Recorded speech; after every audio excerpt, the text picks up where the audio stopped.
Welcome to the Hot News Channel, where we strip away the noise to analyze today's breaking stories. It is Monday, March 16th, 2026. And it is quite a morning to be analyzing the data, to say the least. It really is, Yeah. because overnight, the United States literally fired $3 million interceptor missiles to shoot down $20,000 drones. Yeah, which is just mathematically completely unsustainable. Exactly. I mean, we are draining our domestic and our forward-deployed stockpiles so incredibly fast that as of this morning, we are actively stripping defense systems from our own allies in Asia. Just keep the lights on in the Middle East. Right, it's total triage. It is. And that is why we are not just looking at a series of isolated events today or, your standard geopolitical flare-ups. We are standing at a pivotal moment. I would call this a global game changer. Oh, absolutely. The old rules are gone. Right, the old rules of conventional warfare, of global economics, and frankly, of our own domestic freedoms. They have just evaporated practically overnight. We are watching the real-time collision of a massive, multi-front Middle Eastern war, a historic global energy shock, and an unprecedented, coordinated domestic crackdown on information right here at home. It is a synchronized collapse, and really that is exactly our mission for this deep dive today. We need to synthesize the incredibly chaotic, often conflicting intelligence that is just pouring out of the Middle East right now. Because there's a lot to sift through. It is, yeah. We have to cut through the heavily sanitized official state media narratives to find the hidden truth about what the U.S. and Israel are officially calling Operation Epic Fury. We have to look at the very real mathematical death of the petrodollar. And perhaps most chillingly, we must examine the terrifying algorithmic and legal suppression happening domestically. Just to keep the public completely in the dark about the architecture of this crisis. Right, exactly. And to you, the listener, we really need to remind you why this deep dive matters right now, today. Because the reality being presented to you on legacy television broadcasts is fundamentally, aggressively disconnected from the hard data. It's a completely sanitized fiction. Yeah, it is. Protecting your family, your assets, your understanding of the world, it requires looking past those press podiums. You cannot navigate a storm if you are being lied to about the weather. So, I want to start with the tactical battlefield, because the friction between the official narrative and the ground truth is just staggering. It's night and day. The data drops we are getting from U.S. Central Command paint a picture of absolute unmitigated supremacy. Well, they're painting a picture of a conventional military victory taking place in a complete vacuum. And, it is a very seductive narrative if you only look at the sheer tonnage of munitions being dropped. Right. I mean, the official U.S. and Israeli narrative claims a massive precision strike on Karg Island. They're talking about 90 distinct targets completely neutralized, specifically citing the total destruction of naval mine storage facilities and these critical subterranean missile bunkers. Yeah, that's the official line. And we have Donald Trump on independent platforms issuing his 14th declaration of total victory since this campaign began. He is explicitly threatening 20 times greater firepower. 14th declaration. I mean, that alone tells you something. Seriously. And then his spokespeople, like Caroline Leavitt, are throwing out these astronomical statistics. She's claiming Iran's ballistic missile attacks are down 90%, their drone capabilities are degraded by 95%, 65 Iranian naval ships sunk, and 6,000 targets hit. Yeah, and that right there is the illusion of conventional dominance. It relies on a metric of success that essentially dates back to the Gulf War. Just counting craters. Exactly, counting the number of craters you make and assuming that naturally correlates to the enemy's inability to fight back. But the intelligence reports coming from the ground tell a fundamentally different story about how this adversary actually operates. That's the data point that stopped me in my tracks this morning. Because despite this supposed total decimation, the brutal ground truth is that Iran just launched its 54th wave of retaliatory attacks. 54th wave? Yeah, they are officially designating it Operation True Promise 4. And the hardware they are using is terrifying. For the first time, they are consistently utilizing Sejjil ballistic missiles. And as we speak right now, the U.S. Embassy in Baghdad is urging immediate emergency evacuation. Wow. Yeah, after 6 separate, highly coordinated attacks on military bases in Iraq, the human cost is mounting rapidly. We have 13 U.S. service members confirmed dead, over 200 injured. The Pentagon is scrambling to deploy 5,000 additional Marines to the region. Which is a massive escalation of ground forces. Massive. And just hours ago, a U.S. Air Force refueling plane, a massive KC-135, crashed in western Iraq with 5 crew members aboard. So if we have unparalleled firepower and unlimited ammunition like the administration claims, how is a decentralized force not just surviving, but actively dictating the tempo of the conflict? Well, to understand the mechanics of how that is even possible, we really have to look at the geopolitical analysis provided by Alistair Crook. He makes this incredibly compelling case that Iran is not improvising under fire. They're executing a meticulously crafted 20-year asymmetric master plan. 20 years. So this goes way back. You have to go back to 2003, right? Iran's leadership watched the United States steamroll Iraq's conventional military, which was one of the largest standing armies in the world at the time. We crushed them in barely 3 weeks. Right, the original shock and awe. Exactly. That was a massive wake-up call for Tehran. They realized that engaging the United States in a conventional air or naval war was absolute national suicide because the U.S. has total domain dominance. So they had to change the entire doctrine of how they build a military. Completely. They instituted a doctrine of what Crook calls bury it deep. According to his analysis, Iran essentially abandoned the concept of a traditional air force. You don't need vulnerable fighter jets sitting on exposed tarmac if you turn your subterranean, deeply buried mountain silos into a de facto air force. Because you can't blow up a mountain with standard ordnance. Right. They spent 2 decades boring into solid granite. And for their Navy, they completely abandoned the idea of building massive, multi-billion-dollar destroyers. Because an American carrier strike group could sink that from 100 miles away. Without even breaking a sweat. So instead, they decentralized. They relied on swarms of fast speedboats and these highly advanced, low-signature submersible drones. It completely mitigates the overwhelming conventional power of a U.S. aircraft carrier, because a carrier is designed to fight other giant ships. It's not designed to fight 1,000 autonomous gnats armed with high explosives. It's a completely different philosophy of warfare. We essentially built a sledgehammer, and they built a swarm of bees. You can swing the sledgehammer all day, and yeah, you might kill a few bees, but eventually you are going to get stung to death. That is the perfect analogy, yes. And what fascinates me is how they actually coordinate this swarm. Because American military doctrine relies so heavily on decapitation strikes, right? We assume that if we take out the central command, if we cut the head off the snake, the enemy forces will just freeze and collapse into chaos. Which is exactly why Iran anticipated that decapitation strategy and built a failsafe. Crook's analysis details what is known as the sealed envelope protocol. Okay, the sealed envelope. Tell me about that. Iran instituted a highly dispersed, localized command structure. They have autonomous units spread across the entire geographic expanse of the country, and these local unit commanders possess literal or digital sealed envelopes. Like pre-authorized strategic orders. Precisely. If communications are jammed by U.S. electronic warfare, or if the central leadership in Tehran is entirely wiped out by a bunker-buster bomb, these local commanders are not paralyzed. They don't need to call home for instructions. Oh, wow. They open the envelope, and they have pre-authorized orders and the hidden logistical caches to continue fighting completely independently for up to 2 years. 2 years. That is insane. You cannot decapitate a machine that functions with 1,000 autonomous brains. Okay, I understand the theory of decentralization, but let me push back on the math for a second. Because even a decentralized course has a breaking point. If the U.S. truly has the industrial base to maintain an infinite logistical runway, couldn't we theoretically just grind down those 1,000 autonomous brains eventually? Well, the flaw in that assumption is the idea that the U.S. has an infinite logistical runway. That is mathematically false, and it is the exact trap Iran set. They aren't just trying to survive the U.S. bombardment, they are mathematically bleeding the U.S. military dry. Let's break down the hard data on those interceptors, because this is where the conventional dominance illusion really shatters for me. Yes, let's look at the numbers. Israel and the U.S. rely on highly sophisticated, multi-million-dollar interceptors, specifically the Patriot PAC-C3s and the Terminal High Altitude Area Defense Systems, or CAAD. We are firing a $3 million interceptor to shoot down a $20,000 Shahid drone. That is an absolutely unsustainable economic exchange rate. It is bankrupting the defense grid. And when you factor in the Sejjil missiles you mentioned earlier, the physics simply don't favor us either. The Sejjil travels at Mach 8 to Mach 10 upon terminal descent. Our interceptors max out around Mach 4 or Mach 5. You are asking a police cruiser to catch a Formula One car. It simply cannot catch them consistently. No, it can't. It is a brilliant logistical bear trap.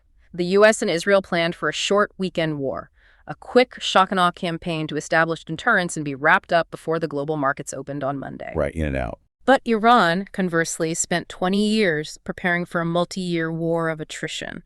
They want us to fire our $3 million missiles. Because eventually we just run out. And while we discuss the cold calculus of interceptors and hypersonic physics, we really cannot ignore the staggering human cost happening on the ground right now. No, we can't. It's horrific. Let's look at the tragedy from the very first day of these strikes. A girls' primary school in southern Iran was bombed. 168 people, predominantly young children, were killed. Just devastating. And here is where the geopolitical web gets incredibly complicated. Intelligence reporting by Dunya Qad and Pete Looks is raising severe documented questions about the actual munitions used in that specific strike. Yeah, this is a massive complication. They have uncovered evidence suggesting the U.S. Tomahawk missiles that struck that school contained UK-made components. Which completely implicates the United Kingdom directly in an event that international observers are already classifying as a grave violation of humanitarian law. Exactly. And it highlights the structural complicity of the West. There are currently 22-plus American military bases operating on British soil. This evidence shows that this is not just a contained U.S.-Iran conflict. It's pulling everyone in. The logistical supply chain draws in the entire Western military apparatus, making our allies functionally complicit and, by extension, making them legitimate military targets in the eyes of the adversary. And that reality, that interconnected vulnerability of our allies, it brings us directly to the secondary shockwave of this conflict. Because a military machine does not operate in a vacuum. It requires a massive economic engine. And the adversary knows exactly how to seize that engine. The military battlefield is a trap, but the economic battlefield is a global tsunami. Which brings us to the chokehold. The global economic failure triggered by the explicit weaponization of energy. Because despite all the administration's clogs of total tactical victory, the most vital artery of global commerce, the Strait of Hormuz remains effectively closed to Western shipping. Nothing is getting through. The insurance premiums for tankers trying to cross that strait have skyrocketed to the point where maritime traffic has functionally halted. As a direct result, crude oil is surging past $94 a barrel, rapidly approaching the psychologically devastating $100 threshold. And we are feeling it immediately. Oh, absolutely. If you want to know what that means fundamentally for the domestic economy, look at California, where gas is hitting $9 a gallon this morning. $9. And we really shouldn't understate the historical magnitude of this. The analysis by Amos Hochstein, who is arguably one of the premier experts on global energy diplomacy, puts this in stark perspective. What's his take on it? He isn't mincing words. He is calling this the biggest shortage of oil in energy history. This isn't a temporary supply chain hiccup. This is the main artery of the global industrial economy being clamped shut. And the devastation isn't just felt at the American gas pump. It is structurally breaking the nations that literally rely on that artery for survival. Look at the Gulf monarchies. The UAE, which heavily backed the U.S. position leading up to this, is in absolute freefall right now. Complete panic. We are seeing intelligence reports indicating property values in Dubai have dropped by 30 to 40% in a matter of weeks. Yeah. The capital flight is staggering. And it's not just economic panic driving the exodus, it's the physical threat. Right, the rockets. High-mobility artillery rocket systems, HIMARS, have been launched at Iranian targets from U.S. bases situated inside the UAE. By hosting those bases and permitting those launches, the UAE has painted a giant target on its own back. This exposes the profound, almost existential vulnerability of the Gulf Cooperation Council, the GCC. We have brilliant, in-depth analysis from Professor Jiang and geopolitical reporter Chris Halali on this exact dynamic. And they really dig into the infrastructure vulnerabilities. Right? Oh, absolutely. These Gulf nations, Saudi Arabia, the UAE, Qatar, are essentially glittering, hyper-modern cities built on desolate desert sand.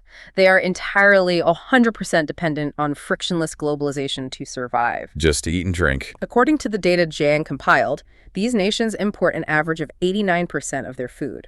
Furthermore, they have almost no natural aquifers. They rely on massive, highly exposed, energy-intensive desalination plants for 60% of their drinking water. I want to make sure the listener really understands the mechanics of that. Desalination requires taking millions of gallons of ocean water, pushing it through reverse osmosis membranes at incredibly high pressure, which requires a massive amount of uninterrupted electricity. If the power grid goes down or the intake pipes are damaged, the water simply stops flowing. Period. That is the fragile reality. If the Strait of Hormuz stays closed and their infrastructure is targeted by those autonomous drone swarms we discussed, their economies don't just recede into a depression. Their actual societies face total systemic collapse. Wow. You cannot feed or hydrate a population of millions in a desert without the open sea lanes that Iran currently controls.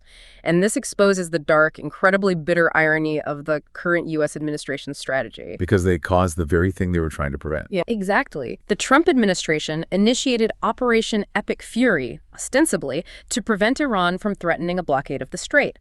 But the kinetic invasion is the exact trigger that caused the blockade to materialize. And now, the situation is deteriorating so rapidly that Trump is reportedly begging China for back-channel diplomatic intervention to help open the strait. Which is mind-boggling from a geopolitical standpoint. He's begging Beijing for help in the Middle East, even as intelligence reports, like those confirmed by the Associated Press, show that China has literally surrounded Taiwan with warships. At the exact same time. We are projecting utter weakness and desperation in the Persian Gulf, while China aggressively flexes its naval supremacy in the Pacific. But let me play devil's advocate here, because the administration is pushing a very specific counter-narrative right now. They certainly are trying. Caroline Leavitt explicitly claimed over the weekend that this is a temporary short-term disruption. She stated that the administration's authorization to release massive reserves from the Strategic Petroleum Reserve will stabilize the global markets. From a purely mechanical standpoint, isn't it possible the SPR can act as a bridge until the military secures the strait? No, and that assessment is dangerously naive. It misunderstands the fundamental difference between a temporary supply shock and a structural paradigm shift. So the SPR isn't enough. The SPR is a finite buffer. It is not a structural fix for the macroeconomic tectonic plates that are shifting beneath our feet right now. This isn't just about stabilizing the price of a barrel of crude for the next 30 days. This is about the accelerated, irreversible death of the petrodollar. Let's break that down, because the petrodollar is a concept people hear tossed around a lot, but rarely understand the actual mechanics of. It goes back to the 1970s. The U.S. struck a master deal with Saudi Arabia and the OPEC nations. We provide you with unconditional military protection, and in exchange, you price and trade all your global oil exports exclusively in U.S. dollars. Right. This system forces every nation on Earth to hold massive reserves of U.S. dollars just to buy energy, which creates artificial, permanent global demand for our currency. It has been the absolute bedrock of American global dominance and our ability to run massive deficits without hyperinflation. The agreement requires us to hold up our end of the bargain, which is military protection. Precisely. And what the failure of Operation Epic Fury is demonstrating to the GCC right now is that the United States can no longer guarantee their protection against asymmetric drone swarms and hypersonic missiles. The shield is broken. When the Gulf states realize the American shield is broken, they will pivot for their own survival. They will start trading oil in alternative currencies. Yuan, rupees, gold, just to appease other global powers. And you can see the tactical patience of Iran's allies playing into this exact scenario. Houthis. The Houthis in Yemen have been suspiciously quiet over the last few weeks. Right. Everyone expected them to swarm the Red Sea immediately, but they are just sitting this out. Why? It is calculated, strategic patience. They are waiting. As the Strait of Hormuz remains shut, Saudi Arabia will inevitably try to maintain its revenue by routing its oil through alternative overland pipelines leading to the Red Sea, completely bypassing the Persian Gulf. Ah, I see. The Houthis know this. The exact moment those Red Sea pipelines are operating at maximum capacity, carrying the lifeblood of the Saudi economy, the Houthis will strike them. It is a beautifully coordinated, multi-layered economic chokehold designed to asphyxiate the Western energy supply and break the petrodollar simultaneously. It is a synchronized strangulation. And this economic reality forces the United States into a state of frantic geopolitical triage. If we are mathematically bleeding out of interceptors in the Middle East, the Pentagon has to find them somewhere else. They have to steal from Peter to pay Paul. And that desperation is leading to decisions that are quietly shattering our global alliances. When you are bleeding out on the battlefield, you start making choices based purely on immediate survival. You start ignoring the long-term catastrophic consequences. And we have the intelligence analysis by Scott Ritter that details exactly what those choices look like. Because the U.S. interceptor stockpile is so dangerously depleted from trying to defend Israel's airspace, the Pentagon is currently executing a massive, quiet redeployment. They are actively stripping THAAD missile defense systems and advanced Patriot PAC-3 batteries out of South Korea. Let the geopolitical weight of that sink in for a moment. It's unbelievable. South Korea borders a hostile, nuclear-armed North Korea that regularly tests ballistic missiles right over their airspace. And we are literally betraying our vital Asian allies, leaving their population centers completely exposed, all to desperately plug the gaping, bleeding holes in Israel's depleted defense grid. We are sacrificing the Pacific to save the Mediterranean. We really are. And this raises the most important and frankly terrifying question of this entire deep dive. What happens when the interceptors completely, finally run out? Because as we established, the math dictates that they will. You cannot shoot down infinite drones with finite missiles. So what's the end game there? We have to introduce the analysis by Chris Halali regarding what is known in elite strategic circles as the Samson option. Named after the biblical figure who, after being captured and blinded, pulled the pillars of the temple down on his own head, killing his enemies but completely destroying himself in the process. That is the exact metaphor. This is a historical doctrine deeply detailed by the legendary investigative journalist Seymour Hersh decades ago. Israel maintains a strict policy of nuclear ambiguity. They neither confirm nor deny having weapons, but it is universally understood by global intelligence agencies that they possess a highly sophisticated, significant nuclear arsenal. Right, it's an open secret. The terrifying reality we are facing right now is that Israel, looking at the existential depletion of its conventional defense grid and facing a relentless, unending barrage of Mach 10 Sejjil missiles, it can no longer intercept. They might decide that conventional survival is impossible. They might decide to go nuclear. They might utilize low-yield tactical nuclear weapons or even massive conventional strikes on Iranian nuclear facilities to completely level the playing field, effectively bringing the entire region down with them in a desperate bid to reset the board. I hear the logic, but I really have to push back here because when analysts use the word nuclear, the public immediately assumes the absolute worst-case scenario. Is a nuclear escalation genuinely, practically on the table for military planners?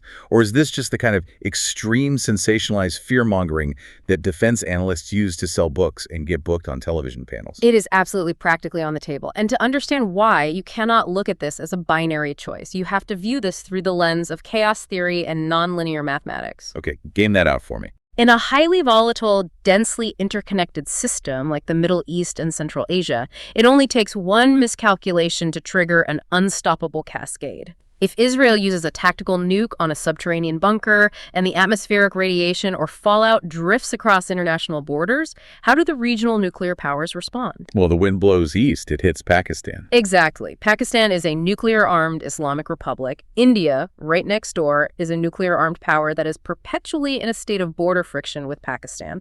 Then you have China and Russia. So it pulls everyone in. None of these sovereign nations will simply watch a nuclear detonation in their geopolitical backyard, detect radiation over their own soil, and do nothing. Their own rigid defense doctrines require a mobilization response. If fallout hits Pakistan, the population demands retaliation. If Pakistan mobilizes its nuclear forces, India naturally assumes it might be a target and mobilizes theirs. We are literally one domino away from a catastrophic, unstoppable global chain reaction. The margin for error is absolute zero. It's a chilling mathematical certainty that the risk of global nuclear exchange is at its highest point since the 13 days of the Cuban Missile Crisis. But while all this chaos and strategic failure is happening overseas, we really have to look at what is happening right here within our own borders. Because the two are intimately connected. They are. The administration knows that if the American public fully understood the staggering failure overseas, the death of the petrodollar, the depletion of our defenses, the nuclear risk, the domestic political backlash would be unsurvivable. That is the historical rule of failing empires. To fight a wildly unpopular, failing war abroad, the state must exert absolute draconian control over the narrative at home. You have to blind the population to the reality of the failure. And the data drops we are seeing regarding domestic suppression are genuinely dystopian. Let's detail the aggressive, coordinated attack on independent reporting. According to intelligence analysis by former CIA analyst Ray McGovern and several others, Tucker Carlson, who is arguably the most famous independent broadcaster in the world right now, with an audience that completely dwarfs legacy networks, has been formally reported to the CIA by political operative Laura Loomer. A stunning, unprecedented escalation against a journalist. It really is. He is currently facing a potential Department of Justice criminal referral under the Foreign Agent Act. And let's be clear about his alleged crime here. It is not espionage. It is simply communicating via text message with sources and diplomatic contacts in Iran prior to the outbreak of the war. Doing actual journalism. Right. Doing the basic foundational job of an investigative journalist, talking to people on the ground to get the story, is now being legally framed as acting as an unregistered foreign agent. And this oppression goes much higher up the institutional chain. Look at the recent actions of FCC Chairman Brendan Carr. He is actively, publicly threatening to pull the broadcast licenses of massive legacy networks like CBS. Based on what legal grounds? I mean, you can't just revoke a major network's ability to broadcast because you dislike their tone. He's citing an incredibly vague public interest standard, claiming their coverage of the Iran war is filled with hoaxes and enemy propaganda. He's utilizing the bureaucratic power of the state to threaten their literal ability to broadcast over public airwaves. All while independent polling shows that public trust in legacy media has plummeted to an abysmal 9%. And this creates an incredibly dangerous information vacuum. When the public realizes they cannot trust the news and the government is actively threatening to shut down the news that remains, how does the state successfully project an aura of stability? Through synthetic media. This is where the story shifts from geopolitical to pure sci-fi dystopia. We are seeing official state broadcasts heavily utilizing computer-generated footage to mask physical realities. Like the Netanyahu footage. Exactly. Look at the highly questionable footage released this week of Israeli Prime Minister Benjamin Netanyahu. The public was asking, where is he? Is the leadership intact? His son, Yair, who is notoriously active online, hasn't posted on any of his independent platforms in days, which analysts noted is entirely out of character. So people were panicking. Right. So to quell the panic, the state releases footage of Netanyahu sitting at a desk giving a calm statement. But digital forensic analysts immediately pointed out that the coffee cup he is holding remains suspiciously unmoving. The liquid inside never shifting despite his hand gestures. Which is a dead giveaway. It has all the technical hallmarks of a synthetic, artificially generated broadcast designed to project a continuity of government that may not actually exist. And this brings us to the invisible architecture of this domestic control, which is the algorithms. We have to bring in the phenomenal intelligence panel from South by Southwest featuring investigative journalist Tara Palmieri and researcher Imran Ahmed. They break down the mechanics of how the public is being manipulated on a psychological, neurochemical level. What did they find? Ahmed points out that social media algorithms are not neutral platforms. They are deliberately engineered, dialed to 10 for anger and negative outrage. Because anger is the most potent driver of engagement. It's a digital casino, and outrage is the free drink that keeps you sitting at the slot machine. Precisely. If you keep the population in a constant state of localized, petty outrage fighting over highly emotional culture war issues, fighting over minor domestic political grievances, they remain completely hooked to the platform, generating ad revenue. And ignoring the real issues. Yes. More importantly, from a state perspective, they remain distracted, divided, and compliant regarding the massive systemic geopolitical failures happening overseas. And the tech billionaires building these systems are not hiding this ideology anymore. Look at the astonishing quote from Israeli billionaire Shlomo Kramer of Checkpoint Software. What did he say? He openly, publicly stated at a conference that we need to limit the First Amendment in order to protect it. Limit freedom of speech to protect freedom of speech. It's a paradox straight out of Orwell's 1984. But wait, let me push back on this total doom narrative of absolute state control. Go for it. We do have a robust ecosystem of independent media now. We aren't entirely reliant on legacy television or state broadcasts. Look at fiercely independent journalists like Matt Taibbi and Michael Tracy. They made their careers exposing state overreach. Surely platforms like theirs are the bulwark against this kind of algorithmic suppression, right? That is the assumption, yes. But this is where we have to discuss the incredibly insidious phenomenon of audience capture. You mentioned Taibbi and Tracy. They have recently launched a highly promoted new independent broadcast called Conspiratoration. Right, I've seen that. And what are they doing with their immense platform and credibility during the literal outbreak of World War III? They are spending their entire hour-long broadcasts aggressively mocking the Jeffrey Epstein files. They are ridiculing internet Pizzagate theories. They are entirely systematically ignoring the global war, the economic collapse of the petrodollar, and the very real free speech crackdowns happening to people like Tucker Carlson. So they're essentially proving Imran Ahmed's point about the algorithm's power to distract. Exactly. It shows how the algorithm successfully domesticates even fiercely independent contrarian voices. The algorithm does not reward complex, nuanced geopolitical analysis of the Strait of Hormuz. It rewards petty, divisive culture wars and snarky takedowns of fringe internet theories. So they just give the people what they want. Taibbi and Tracy are giving their audience the exact culture war dopamine hits that the algorithm demands to maintain their subscriber base, thereby completely ignoring the fact that the globe is literally burning. They have been captured by the very incentive structure they once brilliantly critiqued. It is the ultimate invisible cage. You think you're rebelling by focusing on Epstein, but you're actually just playing in the sandbox the algorithm built for you, safely away from the levers of actual power. Which leads us to the final, most complex and undeniably darkest section of our deep dive today, the architect's blueprint. We have laid out the military failure, the economic collapse, and the domestic suppression. The ultimate question is why? Is this simply a monumental cascade of geopolitical blunders by incompetent leaders, or is there an eschatological design at play? And before we dive into the mechanics of this theory, we have a mandatory disclaimer that we must state clearly and unequivocally for the record. Yes, absolutely. We are stepping into highly charged political, geopolitical, and religious theory here. To be clear to you, the listener, we are not endorsing or taking sides on these viewpoints, whether left-wing or right-wing.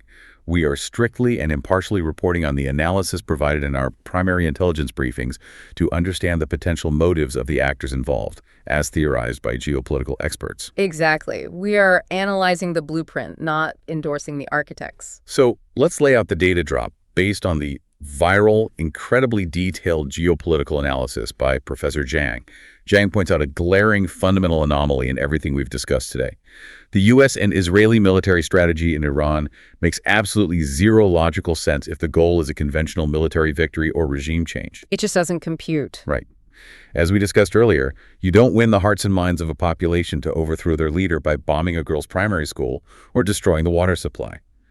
Zhang suggests the goal is not conventional victory at all, but rather a deliberate, controlled demolition of the global order. And the mechanical evidence for this theory lies entirely in the targeting data. You have to ask, why expend multi-million-dollar munitions to target civilian infrastructure? Why bomb desalination plants and massive hydroelectric dams? Because it destroys the environment itself? You only execute those strikes if your goal is to render the physical environment completely uninhabitable. You are attempting to balkanize the nation. If you destroy the water and power, you force 90 million Iranians to become desperate refugees. Where do they go? They flee west into Europe, thereby completely destabilizing the social and economic fabric of the European Union. Wow. You destroy the nation-state of Iran not by occupying its capital, but by breaking its physical, ecological ability to sustain human life. But the immediate question is cui bono? Who benefits? Who benefits from a controlled demolition of the Middle East, the destabilization of Europe, and the economic collapse of the United States? This is where Professor Zhang unpacks what he calls the eschatological script.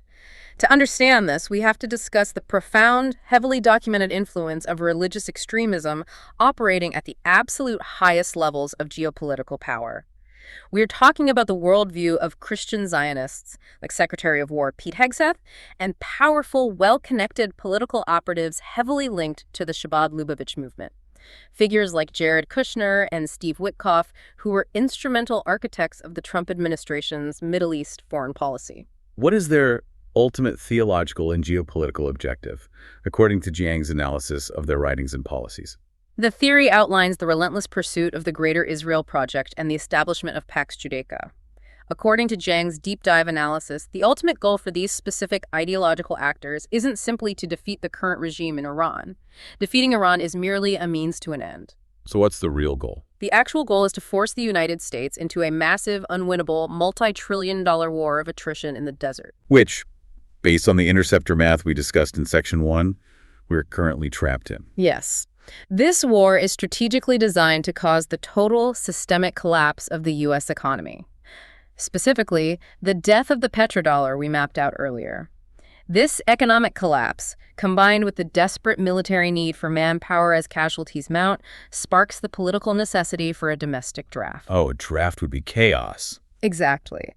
A military draft instituted in a deeply divided, economically ruined America inevitably sparks intense, violent civil conflict, perhaps even a second American Civil War. And the strategic result of an American Civil War. The United States is forced to completely, permanently retreat from the global stage.